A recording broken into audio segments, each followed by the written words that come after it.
Now, there is a sefer that really many of the modern Orthodox say this is their sefer, meaning this is their Rav. Who? Rav Joseph Ber Soloveitchik. Allah Shalom. Rav Joseph Ber Soloveitchik comes from the Soloveitchik family. Big Talmidei Chachamim. We did a whole series of Beta Levi, the original Soloveitchik from a couple of hundred years ago. This is his grandson. So Rav Joseph Ber Soloveitchik has a few Sfarim. One of the Sfarim is called, in English, The Lonely Man of Faith. Lonely Man of Faith. Now many of the modern Orthodox today, they say, it's my Rav. That's my Rav. Rav Soloveitchik is my Rav. You know what's the problem? They didn't read the book. Because if you read the book, you can't be modern Orthodox. The whole book is a rebuke on the modern Orthodox of today, and even the Haredi, and even everybody. If you actually understand what he's saying here. Who's the lonely man of faith? Him. He's telling you his own personal experience. And he says the following. He says that there's an inner war of emunah, of faith, inside every single person. Now he's not talking about the greatest tzaddikim were able to conquer civilizations with their emunah. No. He's talking about average person has an inner battle. Even the biggest people have battles. A war of emunah. To do, not to do, to get the job, not to get the job. This client, he's not, that. To do business with this guy, but he's a Mechalel Shabbat. To marry this girl, she's pretty, but she's imadist. To go to this place, it doesn't have kosher food. You know, all these inner battles that people have.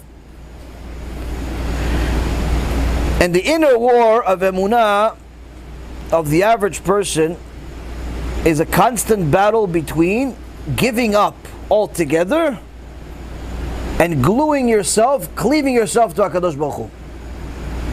Meaning it's one extreme or the other. Now, he brings a Tehillim, Psalm 20, chapter 24, verse 3, where David HaMelech says, Mi ya'aleh be'ar Hashem u'mi yakum b'mkom kadsho. Famous Tehillim. Who's gonna go up HaKadosh Baruch Hu's mountain, and who's gonna last, and who's gonna stand in the place of holiness? What does this Tehillim have to do with emunah? David HaMelech is trying to tell us, you want to get to Hashem? You want to cleave to Hashem? You want to have a life where you know Hashem is running your life, you have blessing, you know if there's a difficulty, you know where it's coming from. If there's a blessing, you know where it's coming from. You don't want to be cleaved to Hashem? It's a mountain. Expect to climb a mountain of difficulty. Getting to emunah, getting to bitachon, getting to yirat shamayim, getting to ahavat Hashem, getting to any level of closeness to HaKadosh Baruch Hu requires you to climb a spiritual mountain non-stop. There is no breaks. Now what happens if a person goes up and decides, I'm going to go climb Mount Everest? And he climbs. He's there a couple of days. I don't know if you guys are mountain climbers, but in my dreams I climb some mountains. And in one of those dreams, I climbed the mountain pretty fast, like in the movies. In real life, I'm scared of heights. So it's good for dreams. He climbs. But you know what happens when I climb in a dream? I climbed, I didn't stop. What happens if you climb? You're there 2-3 days. 80% of the way there.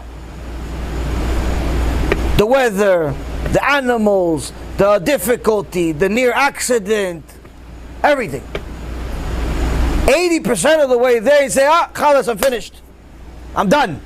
That's it. What do you mean that's it? Okay, jump. That's it. What do you mean jump? Wait, that's it. What do you mean that's it? There is no that's it. You either just tumble down the mountain, or you continue climbing to the top and then call for a helicopter to come pick you up. Nobody's picking you up in the middle of the mountain, Habibi. No one can come help you. This is not Mission Impossible. We're not a movie.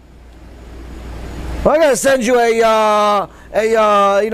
some ladder from a helicopter and some movie. You're gonna jump in the air. This is not gonna happen in real life. Either you climb more, or just jump off the mountain and we'll see what happens. Why? Just reality. Why being so mean? Not being mean, it's a reality. Why being so judgmental? It's not mean, it's not judgmental. It's just a reality. You want to get to the top of the mountain? You have to continue climbing. What if I want to stop in the middle? There is no stopping in the middle. There is no stopping in the middle.